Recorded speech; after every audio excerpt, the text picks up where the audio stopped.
김기석 목사님이라는 분이 쓴 모호한 삶 앞에서라는 책에 나오는 한 이야기입니다. 미국의 원주민 가운데 머클래시족이라고 하는 원주민들이 매년 버스크라고 하는 의식을 치른다고 합니다. 그 버스크 의식은 일종의 허물을 벗는 의식이라고 합니다. 그 의식이 다가오면 새 옷과 새 냄비와 솥과 새 가재도구를 준비해 놓는답니다. 그리고는 그동안 1년 동안 입었던, 그래서 남루해졌던 옷들, 집안에 지저분한 것들, 집안 청소와 동네를 청소해서 그걸 싹 다 가지고 와서 한 곳에 모은다는 겁니다. 그리고 1년 동안 먹다가 남은 식료품들, 그것도 다 모아서 그곳에 다 모은다는 거예요. 그리고 불을 확 질러서 다 태워버린다는 거예요. 엄청난 낭비입니다. 그렇게 태우고 난 다음에 사흘 동안 단식을 들어간다는 겁니다. 단식. 근데 특별한 것은 그 단식하는 동안에 그 마을에 있는 모든 불을 다 꺼버린다는 거예요. 부엌에 있는 불, 자기들이 사용했던 불 다 꺼버린다는 거예요. 그리고 물질적인 불뿐만 아니라 육체적인 욕망의 불, 그 불도 다 꺼버린다는 거예요. 그리고 그 단식을 하는 며칠 동안에 이제 대사면을 선포한다는 거예요. 그러면 죄를 지어서 마을에서 쫓겨났던 사람이 그 마을에 들어와서 이제 살게 되어진다는 겁니다. 그리고 나흘째 되는 때 그 의식을, 버스커 의식을 이렇게 진행하는 사람이 마을 광장에서 이 마른 원시적으로 불 일으키는 거 있죠? 그렇게 마른 나무로 팍 비벼가지고 새로운 불을 확 지핀다는 거예요. 새로운 불을. 그러면 그 원주민들이 그 새롭게 불타오른 그 불에서 자기들이 필요한 불을 가지고 가서 자기 집에 이제 불을 놓고 그 한 해를 시작한다는 겁니다. 그게 버스커식이라는 거예요. 책을 읽으면서 버스커 의식에 대한 이야기를 들으면서 우리 주님의 부활과 참 연관이 있다라는 생각이 들었습니다. 머클래시족 사람들의 이야기, 그건 미신적인 것이죠. 그런데 참 공통적인 것이 많다라는 생각이 들었습니다. 예수님은 십자가에서 우리의 모든 허물과 죄를 지시고 십자가에 매달리셨습니다. 그래서 십자가에 매달린 예수님의 상태는 죄가 없는 상태가 아니라 인류의 모든 죄와 허물을 다 짊어진, 정말 추악할 대로 추악해진 상태, 더러워질 대로 더러워진 상태였습니다. 그러기에 원래 이 땅에 몸을 입고 오실 때 그 생명은 죄가 없으신 생명이었지만 십자가에 매달려셨던 그 예수님의 생명은 죄와 허물로 완전히 오염되어 버린 생명이었습니다. 그런데 예수님은 그 십자가에서 죄와 허물로 가득한 그 생명의 불을 십자가의 죽으심으로 끄십니다. 생명의 불을 끄시요. 그리고 그 죄와 허물로 가득했던 그 생명의 불을 끈 상태로 무덤에 묻히셔서 3일간 묻혀 계십니다. 그리고 죽으신 지 3일 만에 성경대로 다시 부활하심으로 새로운 생명의 불을 지펴 올리신 것입니다. 그리고 예수 그리스도를 구주로 받아들이는 자에게 새로운 생명의 불을 건네주신 겁니다. 그러기에 우리 속에는 다른 생명의 불이 우리 속에 들어와 있는 것입니다. 예수 그리스도의 생명. 나를 믿는 자는 죽어도 살겠고 무로 살아서 나를 믿는 자는 영원히 죽지 아니라 하리라고 말씀하시는 그 영원한 생명이 우리 속에 들어와 있습니다. 그런데 중요한 것은 우리가 예수님을 구주로 영접하면서 부여받은 그 새로운 생명이 우리 속에 능력으로 계속해서 역사하고 있는 것입니다. 불을 받았지만 그 불이 꺼져버리면 소용없는 거잖아요. 불을 받았으면 그 불이 계속해서 불타오르고 있는 것이 중요한 것입니다. 예수 그리스도께서 죽음을 박차고 무덤에서 부활하심으로 새로운 생명의 불을 지피시고 그 새로운 생명의 불을 우리에게 부여하셨다면 중요한 것은 받았다는 과거 사실이 아니라 현재도 그 불이, 그 생명의 불이, 새로운 생명의 불이 활활 타오르고 있어야 된다라는 것입니다. 설교자인 제가 매번 설교하는 것이 그렇게 쉽지는 않습니다. 똑같은 말씀을 전하면 여러분들이 다 도망갈 거잖아요.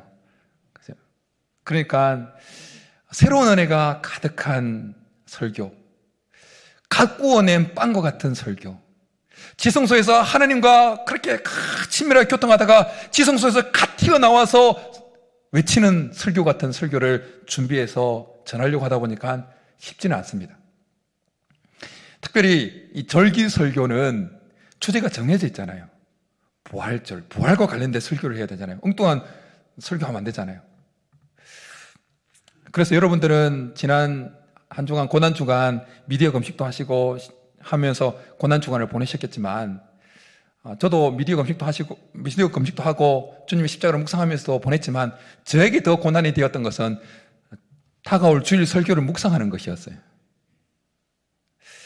하나님 앞에 나가서 매번 그런 것처럼 주일 설교를 앞두고 하나님, 다가오는 주일 설교 무슨 말씀 전해야 됩니까? 질문을 던졌습니다. 하나님이 대답을 안 해주시더라고요. 하나님, 무슨 말씀 전해야 됩니까? 대답을 안 해주세요. 며칠간 기도하는데도. 답답하죠? 그래서 질문을 바꿨습니다. 어느 순간. 부활주일 하나님께서 성도님들에게 하고 싶으신 말씀이 무엇입니까? 다가오는 주일, 부활주일을 맞이하는 성도들을 향한 하나님의 마음은 무엇입니까? 이 질문을 바꾸고 기도하는데 바로 너무나 선명하게 제 마음에 하나님의 마음이 2021년 부활주일을 맞이하는 우리 성도님들을 향한 하나님의 마음이 바로 전달되어져 왔습니다. 그것은 오늘 설교 제목이에요. 오늘 설교 제목이 뭡니까? 부활의 능력으로 일어나라. 우리 한번 같이 따라하겠습니다. 부활의 능력으로 따라하라. 아니, 일어나라. 한 번 더요. 부활의 능력으로 일어나라. 여러분, 이 시간 2021년 부활주의를 맞이하는 우리를 향한 하나님의 마음은 부활의 능력으로 일어나는 것입니다. 우리가 지금까지 살아오면서 어떤 절망감에 사로잡혔든 간에, 어떤 억눌리는 환경에 놓여있든지 간에, 하나님 부활주의를 맞이하는 우리 가운데 그 부활의 능력을 허락해 주셔서 그 부활의 능력을 힘입고 우리가 일어나기를 원하십니다. 예수님의 그 부활이 단순히 지식으로 우리 속에 남아있기를 하나님 원하지 않습니다. 예수 그리스도의 부활의 생명이 우리 속에서 능력으로 역사해서 우리가 그 능력을 부여잡고 모든 절망에서 일어나기를 원하신다라는 것입니다. 예수 그리스도께서 부활하셨다, 죽음에서 부활하셨다는 이 사실은 역사적인 사실입니다. 역사의 한 시점에서, 한 공간에서 분명하게 일어났습니다. 예수님의 부활의 역사성을 아는 것, 인지하고 있는 것 참으로 중요합니다.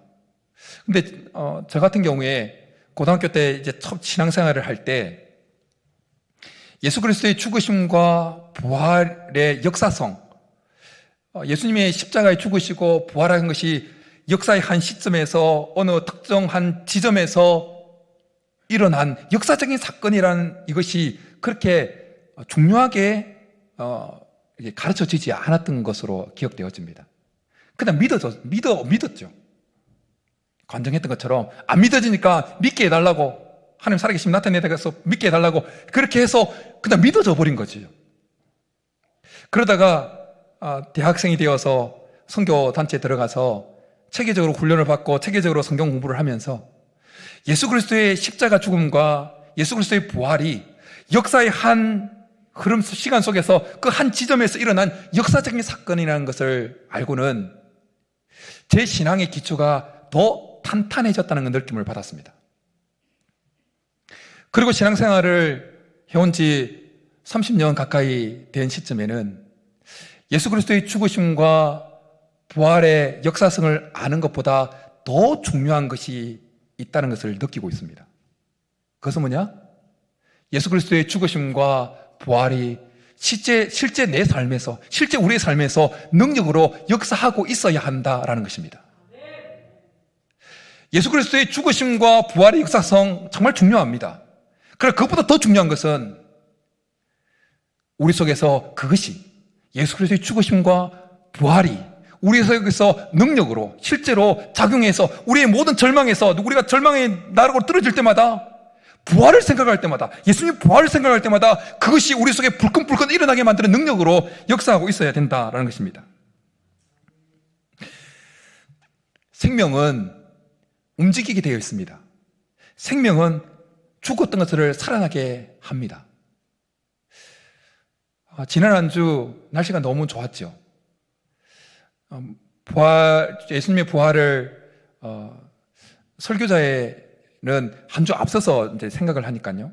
고난도 생각하지만 고난 주간 앞서서 저는 한 주간 고난을 생각했고요. 부활주의를 앞두고는 한 주간 앞서서 부활을 이제 묵상하는 거죠. 예수님 부활을 묵상하면서 길을 가다가 정말 눈이 시리도록 아름다운 벚꽃을 보고 이런 생각이 들었어요. 지지 않았으면 좋겠다. 너무 예뻐서 막 눈이 시리는 거예요. 너무 예뻐가지고. 그런데 어제 비가 오고 하니까 어떻게 됐습니까? 벚꽃이 막 다 떨어져 버렸잖아요. 그런데 내년 봄에 또 어김없이 정말 보기에 너무 눈이 시리도록 아름다운 그 꽃들이 필 것입니다. 왜 그렇죠? 그 안에 생명이 있기 때문입니다. 예수 그리스도께서 우리에게 허락하신 그 생명이 우리 속에 만약에 역사하고 있다면 우리는 모든 절망에서 다시 일어나게 될 것입니다. 우리를 죽일 것 같은 그 모든 치를 것 같은 어둠의 속에 들어간다 할지라도 우리 속에 부활의 생명은 우리를 다시 살아나게 하실 것입니다. 예수님의 제자들에게 있어서 예수님의 그 부활은 이론이 아니었습니다. 성경 공부에서 배운 단순한 성경 지식이 아니었습니다. 제자들에게 있어서 예수님의 부활은 그들의 삶을 송두리째 바꿔놓는 능력이었습니다.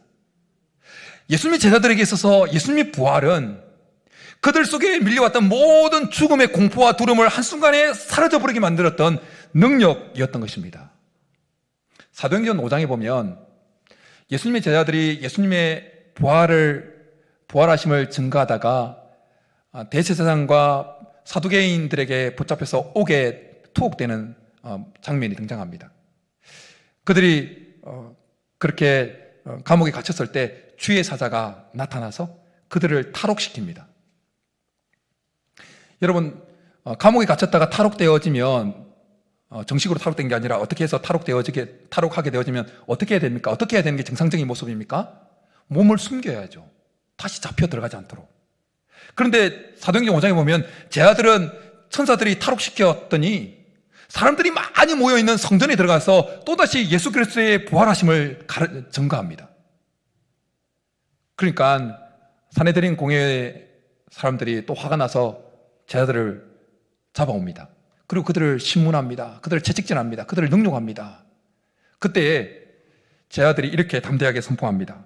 사람보다 하나님께 순종하는 것이 마땅하니라. 그러니까 산헤드린 공회의원들이 더 열받죠. 그러니까 더 채찍질하는 거예요. 더 능욕하는 겁니다. 그러나 더 어떻게 할 수가 없어서 그들에게 예수 그리스도의 이름으로 말하지 말라고 금하고는 그들을 산헤드린 공회에서 나가게 합니다. 그런데 한 가지 놀라운 사실은 그들이 공회 채찍질 맞고 능욕받았던 그 제자들이 산헤드린 공회에 나오는 모습을 성경은 사도행전 5장에서 이렇게 표현합니다. 사도들은 그 이름을 위하여 능욕받는 일에 합당한 자로 여기심을 기뻐하면서 공회 앞을 떠나니라. 그들이 날마다 성전에 있든지 집에 있든지 예수는 그리스도라 가르치기와 전도하기를 그치지 아니하니라. 채찍질 당했는데, 능욕을 받았는데, 그런데도 제자들로 하여금 기뻐하게 만들었던 그 원동력은 어디에 있었을까요? 예수 그리스도의 부활을 증거하면 증거할수록 그들의 살해의 위협, 그들의 목숨의 위협이 점점 쪼여져 옴에도 불구하고 그 증거하기를 그치지 않게 만들었던 원동력은 어디에 있었을까요? 그것은 바로 그들이 부여받았던 예수 그리스도의 부활 때문입니다. 그들 속에 예수 그리스도의 부활이 능력으로 역사했기 때문입니다. 제자들에게 있어서 부활은 먼 훗날 일어날 일이 아니었습니다. 제자들에게 있어서 부활은 지금 현재 그들의 삶에서 역사하고 있는 능력이었던 것입니다. 예수 그리스도의 부활이 우리에게도 그렇게 되기를 간절히 축복합니다. 우리에게도 실제 우리의 삶의 능력으로 역사할 수 있기를 간절히 축복합니다. 절망한 상태로 엠마오로 내려가던 두 대자가 부활하신 주님을 만나고는 어떻게 됩니까? 유턴합니다. 그리고 예루살렘으로 올라갑니다. 예루살렘은 어떤 곳입니까? 예수 믿는 자를 죽이려고 하는 사람들이 버글버글한 곳입니다. 그래서 전혀 죽음을 두려워하지 않고 올라갔던 것입니다. 1895년에 청일 전쟁이 끝날 무렵에 이 조선반도에 콜레라가 창궐하게 되어집니다. 지금 코로나19 같은 전염병이 창궐합니다. 그래서 하루에도 700명, 1000명씩 죽어나갑니다. 무섭잖아요? 그러니까 가족이 죽어나갔는데도 그 시체를 만지지를 못하는 거예요. 시체를 그냥 내팽개 두는 수밖에 없었습니다. 사람들이. 그리고 병에 걸려가지고 신심 알아가면 가족들도 그냥 접근하지 못하고 그냥 신신을 앓다가 그냥 죽어가도록 내버려 둔 겁니다. 그런 가운데 선교사님들과 얼마 안 되는 성도님들이 십자가 표시난 옷을 입고 그 가족들에게도 버려졌던 그 시신을 모셔와서 깨끗하게 목욕시키고 깨끗하게 정중하게 장례를 치러줍니다. 그리고 가족들에게도 외면당했던 그 죽어가던 사람들을 데리고 와서 소독하고 치료를 시켜서 살려냅니다. 이 소식이 사람들에게 점점 알려지기 시작합니다. 그래서 처음에 기독교가 우리나라에 들어왔을 때 가톨릭은 제사하도록 했잖아요. 근데 우리 기독교는 제사를 거부했잖아요. 조상 숭배. 그러니까 욕을 엄청 떨어먹은 거예요. 서양 종교고 배은망덕한 종교고 조상들도 모르고 부모들도 모르고 가족들도 모르는 종교라고 그렇게 오해를 샀었어요. 그런데 그 사건 이후에 기독교에 대한 야소가 이걸 이제 엄력하면 그런 건데요.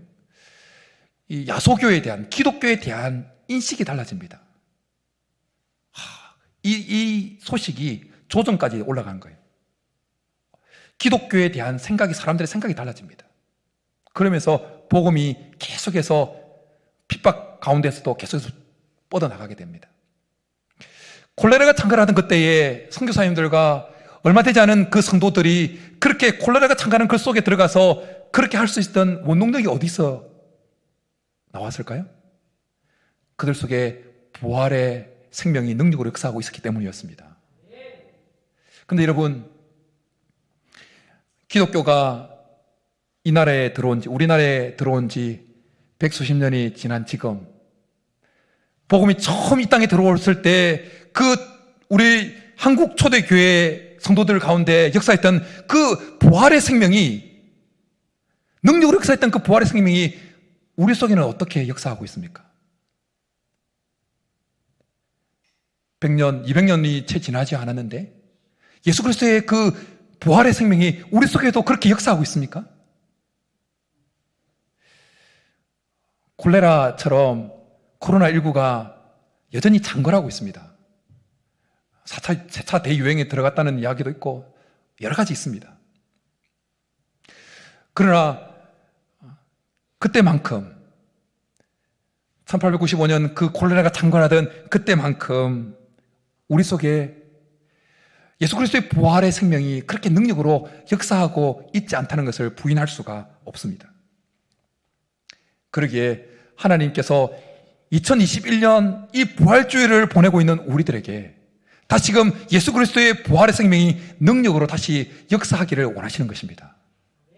모든 공포를 그 부활의 능력으로 이겨나가기를 원하신다라는 것입니다. 그런데 한 가지 희망적인 것은 우리가 현재까지 예수 그리스도의 부활의 생명이 우리 속에서 능력으로 역사하고 있지 못했다 할지라도 희망이 있습니다. 제자들의 모습 속에서 우리는 희망을 보게 되어집니다. 우리도 제자들처럼 될 수 있습니다. 예수님의 제자들의 모습이 앞서 언급했던 사도행전 처음부터 사도행전 5장에 등장하는 모습이 아니었습니다. 처음부터 목숨 내놓고 예수 그리스도의 복음을 증거하는 그런 모습이 아니었다는 것입니다. 오늘 우리가 읽은 본문이 기록되어 있는 요한복음 20장에 보면 예수님께서 부활하셨던 그 첫날에 제자들이 어떤 모습을 하고 있었는지 너무나 생생하게 묘사되고 있습니다. 막달라 마리아가 예수님께서 묻히셨던 그 무덤에 갑니다. 무덤 입구 돌이 굴러져 있습니다. 그리고 들어가 보니까 예수님이 시신이 없습니다. 놀란 마리아가 달려와서 제자들에게 알립니다. 그러자 베드로와 요한과 제자들이 달려가서 그 빈 무덤을 봅니다. 예수님을 쌌던 세마포와 머리 쌌던 것이 따로 놓여져 있습니다. 몸만 싹 빠져나오신 거죠, 예수님이 부활하시면서. 그런데 그 본문을 자세히 읽어보면 제자들이 그걸 보고는 그냥 집으로 돌아갔다고 설명합니다. 막달라 마리아는 집으로 돌아가지 않냐고 그 속에 거기에서 계속 있는데, 그 무덤 곁에 계속 있는데, 곁에 계속 있다가 예수님을 이제 만나지요. 근데 제자들은 관심이 없어요. 없어졌네? 그리고 집으로 돌아가 버렸다는 거예요. 다음 것은 성경에 더 어떻게 묘사하냐면, 제자들이 예수님께서 부활하신 그날, 첫날, 예수님께서 부활한다는 그 사실조차도, 예수님께서 부활하신다는 그 말씀조차도 기억하지 못했다고, 알지 못했다고 말씀하고 있습니다.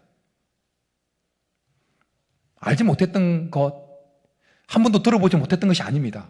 마태복음 16장에 보면 베드로가 가이사랴 빌립보 지방에서 예수님을 향해서 주는 그리스도시요 살아계신 하나님의 아들이시니이다 위대한 신앙 고백을 합니다. 그때 예수님은 비로소 제자들에게 자신이 고난을 받고 죽임을 당하고 제3일 만에 살아나려야 할 것을 분명하게 말씀하셨습니다.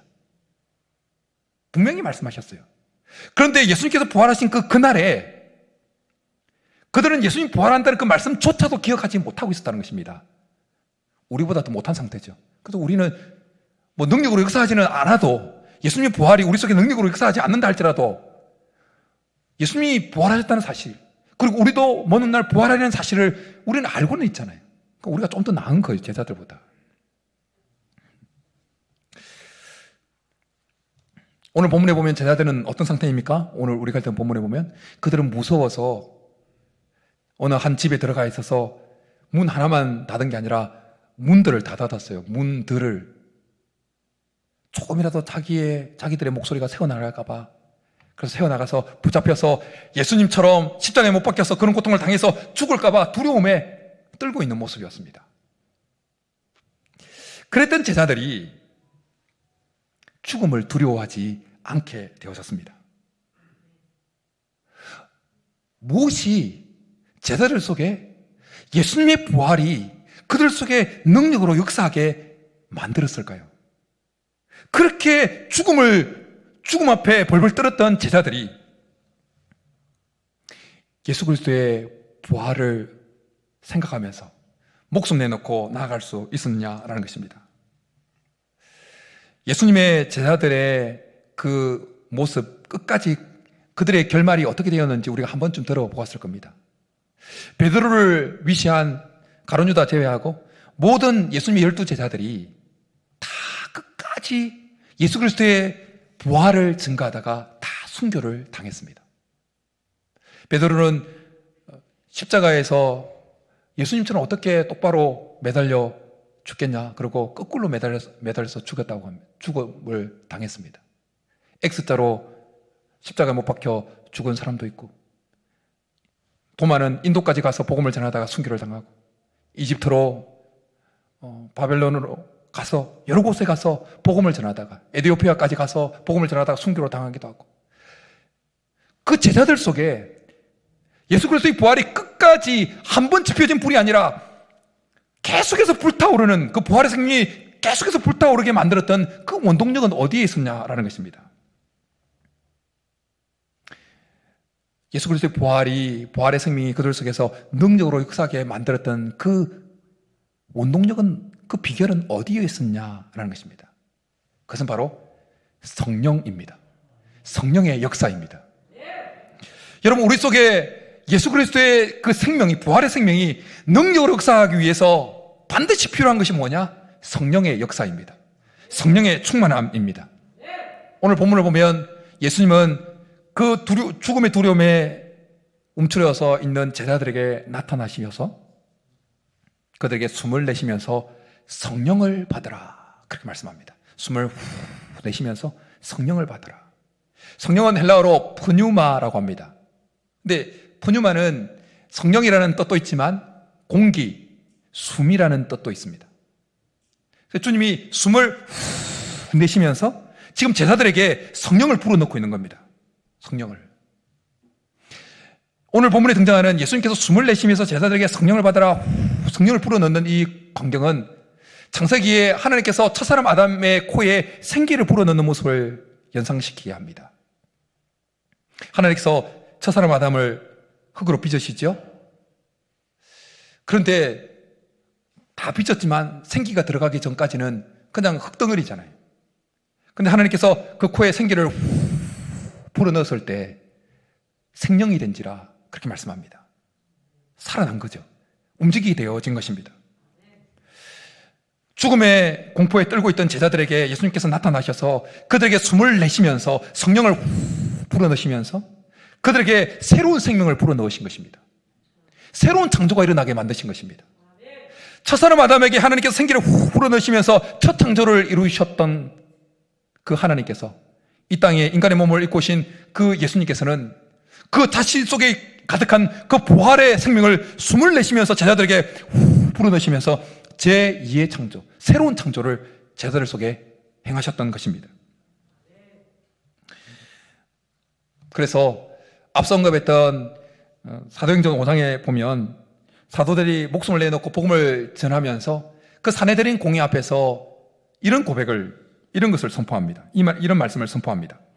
우리는 이 일의 증인이요 하나님이 자기에게 순종하는 사람들에게 주신 성령도 그러하니라.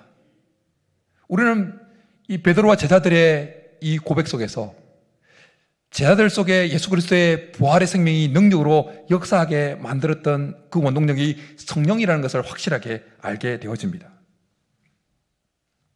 제자들 속에 임했던 그 성령은 제자들 속에 있는 그 예수 그리스도의 부활의 생명이 단순히 지식으로 남아있지 않고 능력으로 역사하도록 변화시켰다는 것입니다. 여러분, 우리도 성령 받으면 제자들처럼 될 수 있습니다. 우리도 우리 속에 성령이 임하시면 우리 속에 부여된 예수 그리스도의 생명이 능력으로 바뀌어지게 될 수 있습니다. 에스겔서에 보면 에스겔이 보았던 환상들 가운데 유명한 두 가지 환상이 있죠.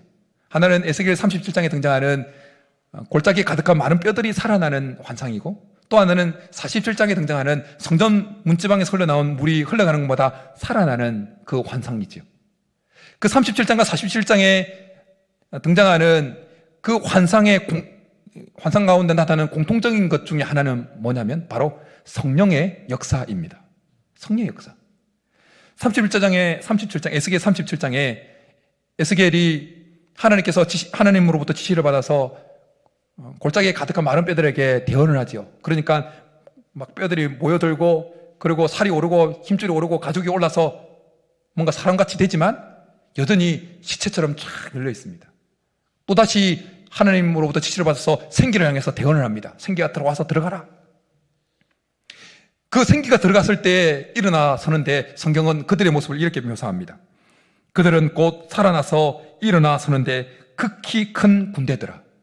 그냥 단순히 살아나는 존재가 아니라 성령이 그들 속에 들어갈 때 대적과 싸워서 이길 수 있는 군대로 세워졌다는 것입니다. 능력을 갖춘 군대로 세워졌다는 것입니다. 하나님은 그 에스겔 37장에 나오는 환상을 보여주시고 그 환상을 에스겔에게 설명하시면서 이렇게 말씀하세요. 내가 또 내 영을 너희 속에 두어 너희가 살아나게 하고 내가 또 너희를 너희 고국 땅에 두리니 나 여호와가 이 일을 말하고 이룰 줄 너희가 알리라. 여호와의 말씀이니라.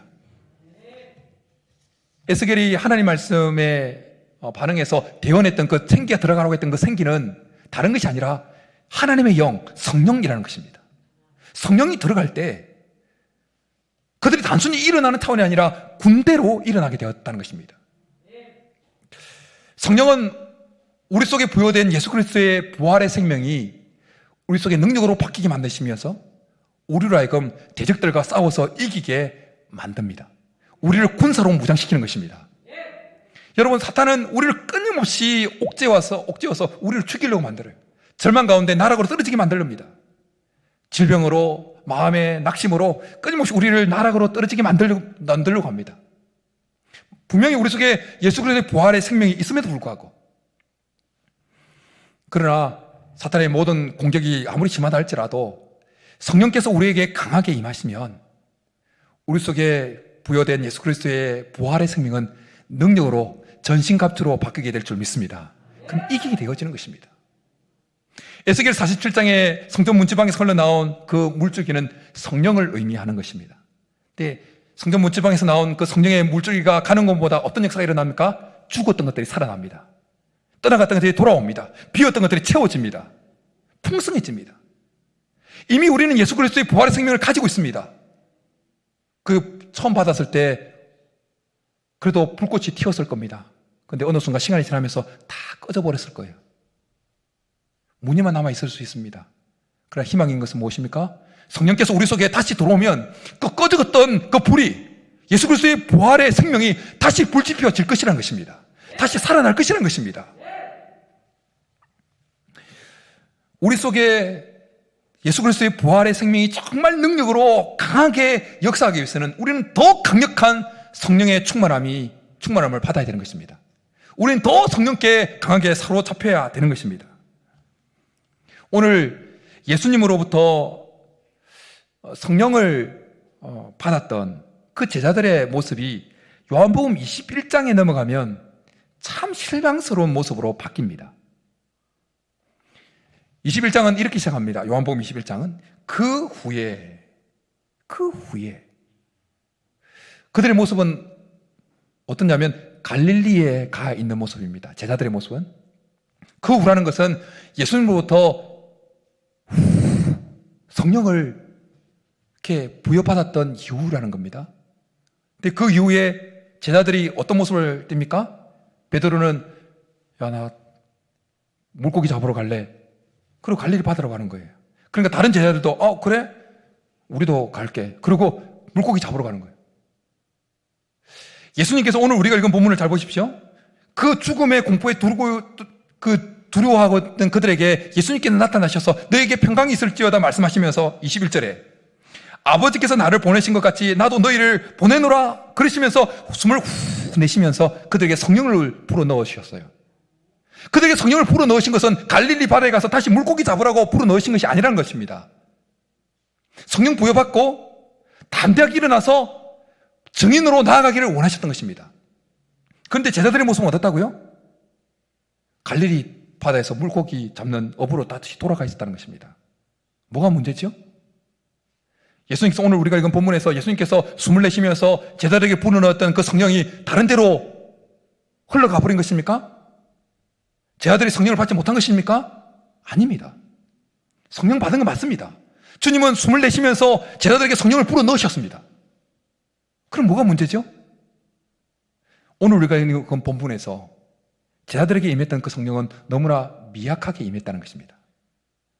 성령은 들어가긴 들어갔지만 그들 속에 성령은 너무나 미약하게 했던 것입니다. 그러나 그들이 사도행전 이제 넘어가면 마가다락방에서 오순절 날 엄청난 불의 해같이 갈라지며 각 사람에게 임하는 그 성령을 받게 되어집니다. 압도하는 성령의 능력에 사로잡히게 되어집니다. 제자들은 전혀 다른 사람들로 바뀌게 되어집니다. 죽음을 전혀 무서워하지 않는 사람들로 바뀌게 되어집니다. 우리 속에 예수 그리스도의 그 부활의 생명이 정말 능력으로 역사하기 위해서는 더 강력한 성령의 임재가 우리 속에 있어야 되는 것입니다. 더 강력한, 더 충만한 성령의 충만함이 우리 속에 있어야 되는 것입니다. 여러분, 우리가 예수님을 구주로 영접할 때 이미 성령은 우리 속에 들어오셨습니다. 성령이 아니고서는 예수를 주라 그렇게 시인할 수 없다고 말씀하셨던 것처럼 우리는 성령의 역사로 우리 속의 역사는 성령의 역사로 예수님을 구주로 영접했던 것입니다. 그런데 여러분, 우리가 예수님을 구주로 인정하는 그 수준의 성령의 충만함으로는 예수 그리스도의 부활의 생명이 우리 속에 부여된 예수 그리스도의 부활의 생명이 능력으로 그렇게 바뀌지 않는다는 것입니다. 우리 속에 허락하신 예수 그리스도의 부활의 생명이 능력으로 바뀌기 위해서는, 능력으로 역사하기 위해서는 더 강력한 오순절에 임했던 그 강력한 성령 역사 같은 성령의 역사가 우리 속에 있어야 된다는 것입니다. 성령의 충만함이 더 우리 속에 강하게 흘러 넘칠 때 우리 속에 꺼져가던 그 예수 그리스도의 부활의 생명이 능력으로 활활 타오르는 것입니다. 사랑하는 성도 여러분, 성령으로 충만해 지십시오. 우리 속에 부여된 예수 그리스도의 생명이 능력으로 바뀌게 될 것입니다. 더 강력하게 성령께 사로잡히기를 간구하십시오. 예수 그리스도의 생명이 우리를 모든 절망에서 일어나게 하는 능력으로 바뀌게 될 것입니다. 이런 은혜가 우리 모두 있기를 주님으로 축복합니다. 이제 우리 말씀 생각하면서 성령을 우리 간구하며 나가겠습니다. 찬송가 183장 빠르게 빈들의 마른 풀같이 찬양하고 기도하며 나가겠습니다.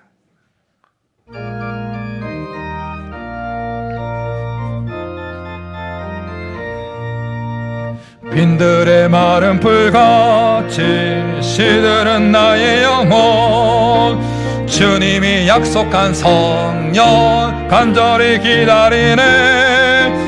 가물어 메마른 땅에 단비를 내리시듯 성령의 단비를 부어 새 생명 주옵소서. 반가운 빗소리 들려 산천이 춤을 추네. 봄비로 내리는 성령 내게도 주옵소서. 아멘. 가물어 메마른 땅에 단비를 내리시듯 성령의 단비를 부어 새 생명 주옵소서. 절 따라 후로를 내려 초목이 무성하니 갈급한 내 심령 위에 성령을 부으소서. 가물어 메마른 땅에 단비를 내리시듯 성령의 단비를 부어 새 생명 주옵소서. 참되신 사랑의 언약 어길 수 있사오랴. 오늘의 흡족한 은혜 주실 줄 믿습니다. 가물어 메마른 땅에 단비를 내리시듯 성령의 단비를 1절 한 번 더 고백합니다. 빈들의 마른 풀같이 시들은 나의 영혼, 주님이 약속한 성령 간절히 기다리네. 가물어 메마른 땅에 단비를 내리시듯 성령의 단비를 부어 가물어 메마른 땅에 가물어 메마른 땅에 단비를 내리시듯 성령의 단비를 부어 우리 한 번 더 가물어 메마른 땅에 가물어 메마른 땅에 단비를 내리시듯 성령의 단비를 부어 마지막으로 한 번 더 가물어 메마른 땅에 가물어 메마른 땅에 단비를 내리시듯 성령의 단비를 부어 새 생명 주옵소서.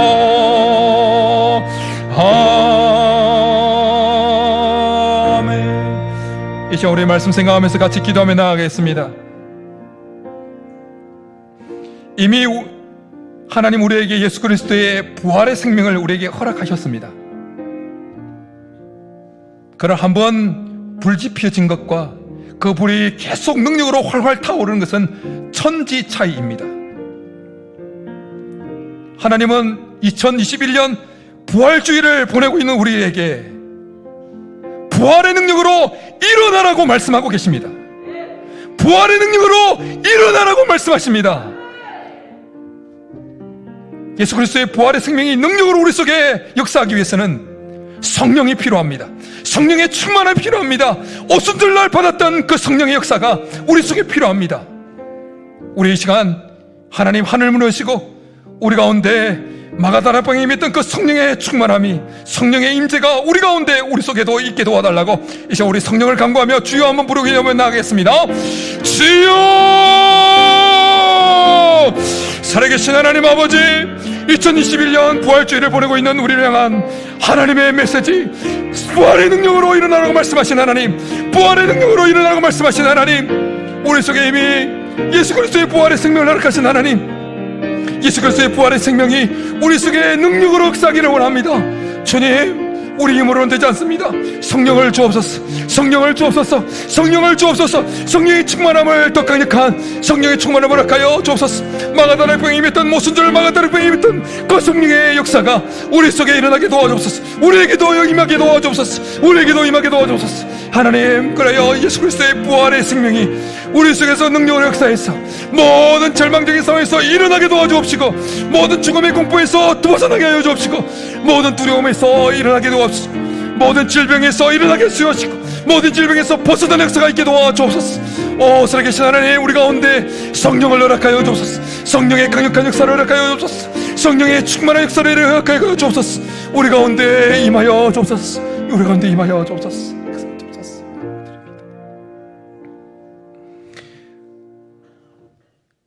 살아계신 하나님, 죽음을 박차고 새 생명을 불을 피우셨던 주님, 그 생명의 불을 우리에게 이미 주셨던 것 감사합니다.